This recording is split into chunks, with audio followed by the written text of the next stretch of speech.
جی ہاں، سعودی عرب میں جو بات کی جا رہی ہے آپ لوگ دیکھ ہی رہے ہیں، صبح سے ہمارے دوست جو ہیں انہوں نے بھی یا حبیبی کر کے جو ہے وہ ٹویٹ لگائی ہے، اور بات ہو رہی ہے کہ جی سعودی عرب میں جو ہے الکوہل کو جو ہے لیگل کیا جا رہا ہے۔ خیر اس خبر کو بھی میں آپ کو ایک چیز اور بتا دوں کہ لیگل وہ ایسے کر رہے ہیں جیسے پاکستان میں لیگل ہے نا، کہ اگر کوئی نان مسلم کنٹری ہے پاکستان میں تو ان کو ایک کوٹے کے حساب سے کہ مطلب اتنی بوٹلز لے سکتے ہیں، اتنے $1000 کی لے سکتے ہیں کر کے ان کو ڈرنکس جو ہیں وہ لے سکتی۔ سعودی عربیہ نے نئے قوانین لے کے آیا ہے الکوہل امپورٹ کرنے کے for the diplomats. This is the initial وہ جو ایک چیز ہوتی ہے نا کہ کہا گیا ہے، جو ایک سعودی عرب کا ایک سینٹر آف انٹرنیشنل کمیونیکیشن ہے، اس نے کہا جی ہم نے نئے قوانین جو ہیں وہ الاؤ کر دیے ہیں، اور جتنی بھی illicit trade of alcohol goods ہے وہ جو ہوتی تھی، اب انہوں نے وہ جو قوانین انٹروڈیوس کرائے ہیں اس میں جتنے بھی ڈپلومیٹس جو کہ نان مسلم ایمبیسیز کے ہیں ان کو اسپیسیفکلی کوٹاز اور وہ دیے جائیں گے، لیکن ایک اسپیسیفائڈ کوٹا ہوگا۔ سورج مشرق سے نہیں بلکہ مغرب سے نکلے گا اور وہ دن قیامت کا ہوگا، تو بھائی کہیں یہی وہ دن تو نہیں ہے؟ اور اس کے بارے میں سوشل میڈیا پر مسلم امہ کی اس وقت کیا حالت ہے، تو اس کے لیے ٹویٹر پر یہ تصویر ڈپکٹ کی جا رہی ہے۔ آپ دیکھ رہے ہیں جاوید میاں-داد صاحب کہہ رہے ہیں لکھ دی لعنت۔ اب پتہ نہیں جاوید میاں-داد کو لکھ دی لعنت کہنے کے لیے کیوں چنا ہے مجھے نہیں پتا، لیکن تصویر یہی شیئر کروائی جا رہی ہے۔ لیکن جاوید میاں-داد یہ لکھ دی لعنت کہہ رہے ہیں مسلم امہ کو کہ پائنا ہے ہو کی رہا ہے۔ ان کو اسپیسیفکلی کوٹاز اور وہ دیے جائیں گے، لیکن ایک اسپیسیفائڈ کوٹا ہوگا، یہ نہیں ہے کہ ان لمیٹیڈ نہیں ہے۔ اور یہ انہوں نے کہا جی کہ یہ جو چیزیں ہیں بیسیکلی یہ ڈپلومیٹک کنونشنز کے تحت جو ہیں وہ ہوتی ہیں۔ میں اس میں آپ کو بتاؤں، آپ کو پتہ ہے یہ جو الکوہل ہے یہ مسلمان سوسائٹیز میں ملکوں میں پروہیبٹڈ ہے بہت سارے، اور یہ سارے کا سارا منافقت پہ بیس ہے۔ پاکستان میں بھی بین ہے، لیکن پاکستان میں آپ کو ہر جگہ الکوہل ملے گا، ہر جگہ الکوہل ملے گی آپ کو گھروں میں ملے گی، لوگوں کے گھروں میں بارز ہیں، یہاں پہ کس کے گھر کیا نہیں ہے، یہاں پہ فوگیٹ ہوٹلز میں تو کوئی جاتا ہی نہیں ہوگا میرا نہیں خیال، لیکن یہ سارے کا سارا بیسڈ ہے منافقت پہ اور جھوٹ پہ۔ جو مسلمان ممالک جو ہیں پرٹیکولرلی پاکستان کی میں بات کروں، کسی اور ملک کی بات نہیں کر رہا، میں آپ کو بتاتا چلوں تھوڑا عرصہ پہلے چائنیز نے گوادر کے اندر ایک آئی تھنک وائن یا بیئر کی کوئی فیکٹری کھولی یا کچھ اس طرح کیا، تو اس وقت مولانا ہدایت الرحمان جماعت اسلامی کے وہاں ایک سو کالڈ لیڈر تھے، انہوں نے جناب وہاں پہ بند کرا دیا، کیونکہ وہ اخبار میں خبریں آئیں کہ وہ جو چائنا پاکستان اکنامک کوریڈور سی پیک کے پروجیکٹس تھے ان میں سے حکومت نے پہلے الاؤ کر دیا ان کو۔ اچھا حکومت الاؤ کر رہی ہے بیئر بنانے کی یا وائن بنانے کی یا وہ جو بھی وہ آئی تھنک بیئر وغیرہ ہی ہوگی یا جو بھی، مجھے اس کی ایگزیکٹ اب یاد نہیں ہے، تو انہوں نے الاؤ کر دیا۔ جب الاؤ کر دیا وہ بکنی شروع ہو گئی، چائنیز بیئر جی مارکیٹ میں آ گئی ہے یہ وہ، تھوڑے عرصے بعد جو ہے نا وہ انہوں نے کہا پائن کہ یہ تو شور مچ گیا، مولویوں نے میڈیا میں آنی شروع ہو گئی، لوگ بڑے خوش کہ جی چائنیز بیئر بھی اب آئے گی، یہ ہوگا وہ ہوگا،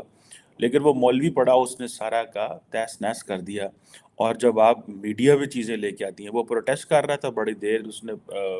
گوادر میں کتنے مہینے پروٹیسٹ کیا، اس نے جو ڈیمانڈز لے کے آیا ان ڈیمانڈز کے اندر یہ بھی تھا کہ آپ نے پائی جان اس کو ریموو کرنا ہے، یہ ان کو بند کریں۔ اب پتہ نہیں وہ سٹل چل رہی ہے یا بند ہے یا کیا ہے، I am not privy of the situation, but مجھے اتنا پتہ ہے کہ یہ سارے کا سارا جو پروسیس ہے یہ منافقت اور جھوٹ پہ بیس ہے۔ پاکستان میں اربوں ڈالر کی شراب آتی ہے اور حکومتی، اور وہ ہم نے کیا کیا ہوا ہے جو مجھے تھوڑا سا پتہ ہے کہ ہم نے اس کو الاؤ کیا ہوا ہے جی مائنورٹیز کرسچن منگوا سکتے ہیں۔ اب کرسچن اربوں ڈالر کی شراب تھوڑی پی سکتے ہیں، کرسچن کا آپ سوشل سٹریٹا وہ جو ہے اس میں دیکھیں کہ ان کے نیٹ ورتھ کیا ہے، تو آپ کو پتہ چل جائے گا کہ ان بیچاروں کی تو نیٹ ورتھ ہی کوئی نہیں ہے، ان کو تو ہم نے وہ مواقع نہیں دیے وہ ترقی کر سکیں۔ مگر باقی اسلامک اگر کنٹریز ہیں تو وہ نہیں لے سکتی۔ پاکستان کی طرح سعودی عرب نے بھی اب یہ کر دیا، اور اس کی وجہ یہی ہے کہ وہ کہہ رہے تھے کہ انلیگل طریقے سے سیل ہو رہی تھی۔ پاکستان میں بھی لوگ بار بار کہتے ہیں کہ اگر ڈرنکس کو آپ لیگل کر دیں تو یہ جو انلیگل طریقے سے لوگ خریدتے ہیں اور پیتے ہیں اس سے بچا جائے گا، اور ساتھ ساتھ لوگ کافی بڑا ٹیکس جو ہے وہ بھی گورنمنٹ کو مل جائے گا۔ سعودی عرب نے بھی جی یہی کیا ہے، سعودی عرب نے جو ہے وہ لیگل کر دیا ہے ڈرنکس کو، اور نان مسلم کنٹریز جو ہیں وہ ایک کوٹے کے حساب سے وہاں سے لے سکیں گی، تاکہ جو چوری چھپے اور اس طرح سے اسمگل ہو کے یا کسی طریقے سے پہلے لوگ خریدتے تھے اس سے بچا جا سکے۔ پاکستان میں بھی لوگ ڈرنک بہت زیادہ کرتے ہیں اور اس سے روکا نہیں جا سک رہا، اور نہ ہی روک پا رہی ہے گورنمنٹ، کیونکہ جتنے بھی ہمارے لوگ ہیں، آپ اگر 70% سمجھ لیجئے کہ جو پاکستان کے لوگ ہیں، اگر 70 نہیں تو چلے 50 سمجھ لیجئے، اگر میں کم بھی کر دوں، 50% لوگ ایسے ہیں پاکستان میں جو ڈرنک کرتے ہیں۔ اس میں امیر غریب کا کوئی فرق نہیں ہے، جو غریب ہے وہ گاؤں میں اپنے ولیجز میں جو ہے وہ کچی شرابیں بنا کر پی کے، ان میں سے بہت سے ایسے ہیں جن کی ڈیتھ بھی ہو جاتی ہے، لیکن پاکستان کی سمجھ میں نہیں آ رہا کہ اس کو لیگل کر دیں تو کم سے کم لوگوں کی جانیں بچائی جا سکیں، اس لیے کہ روک تو پا رہے نہیں ہیں، اور روکیں گے کیسے جب بڑے بڑے جو ہمارے پولیٹیشینز ہیں، ہمارے جتنے بھی لوگ ہیں، چاہے ہمارے فوجی جنرلز ہوں یا کوئی ہو، یہ سبھی ڈرنک کرتے ہیں، اور ہمارے یہاں تو مولانا بھی بہت ڈرنک کرتے ہیں، اور وہ ایک تو ہمارے یہاں مولانا وسکی کہلایا کرتے تھے، میرے خیال ہے مولانا کوثر نیازی، جی ہاں، وہ تو خیر مولانا وسکی ان کو کہا جاتا تھا، اور اسی طریقے سے بہت سارے ہمارے جو اسٹیبلشمنٹ کے لوگ ہیں، ہماری ایجنسی کے ہیں، ہمارے پولیٹیشینز ہیں، بیوروکریٹس ہیں، بزنس کمیونٹی ہے، ہمارا میڈیا ہے، اور بہت لوگ ہیں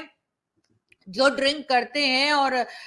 ڈرنک کی یعنی کہ پارٹیز تک ہوتی ہیں، تو اس کے اوپر جی اگر لیگل کر دیں گے تو کچھ ٹیکس ویکس مل جائے گا۔ ویسے تو خیر میں بالکل سپورٹ نہیں کرتی کہ ڈرنک کرنی چاہیے، بالکل ویسے تو ہر ریلیجن میں ہی منع ہے، لیکن ہمارے یہاں تو یہ کہا جاتا ہے نا کہ جی اسلام میں منع ہے، اور کسی بھی نان مسلم کے نام پہ جو ہے وہ ایک پرمٹ لیٹر جو ہے وہ نکال کر کہہ دیتے ہیں کہ جی یہ لے سکتے ہیں۔ یعنی مسلم امہ کے سردار سعودی عربیہ میں اب سر عام شراب بکے گی۔ اب اندازہ کریں کہ کس کے اوپر ڈیبیٹ ہو رہی ہے، سر پٹن پڑ گیا ہے، ماتم ہو رہا ہے کہ یہ سعودی عربیہ کر کیا رہا ہے، MBS کر کیا رہے ہیں، انہوں نے کس طرف لے کر جانا ہے مسلمانوں کو اور اسلام کو، وہ بالکل صحیح طرف لے کر جا رہے ہیں۔ لیکن میں دیکھ رہی تھی کہ زید حامد صاحب کہاں ہیں، ہمارے پیارے زید حامد صاحب ابھی تک بولے یا نہیں بولے، کیونکہ وہ جب سمرتی ایرانی پہنچی تھی سعودی عربیہ، مکہ اور مدینہ مسجد نبی میں وہ پہنچی تھی، بلکہ تو اس وقت تو پٹن پڑ گیا، تو انہوں نے کہا تھا پائنا ہو کی رہا ہے، یہ کیا سعودی عربیہ نے، کوئی دیکھ نہیں رہا ان کو، یہ ہوتے کون ہے، ان کے باپ کی جاگیر ہے۔ تو اب بتائیں کہ وہ کریں گے کیا، وہ کہیں گے شراب ہی تم لوگوں نے کھول دی ہے۔ اچھا دیکھیں، بات یہ ہے کہ اس کے بارے میں کچھ مس انڈرسٹینڈنگ بھی پائی جاتی ہے اس خبر کے بارے میں، وہ ایسے کہ ایک خبر اس طریقے سے چل رہی ہے کہ سعودی عربیہ میں اسلام آنے کے بعد سے لے کر اب تک شراب نہیں بکا کرتی تھی۔ یہ پہلی مرتبہ ہے کہ سعودی عربیہ میں اسلام کی آمد کے بعد اب پہلی مرتبہ اس دور میں شراب خانہ کھلنے لگا ہے، اور لیکر سٹور پر لوگوں کے لیے شراب پرووائڈ کی جائے گی۔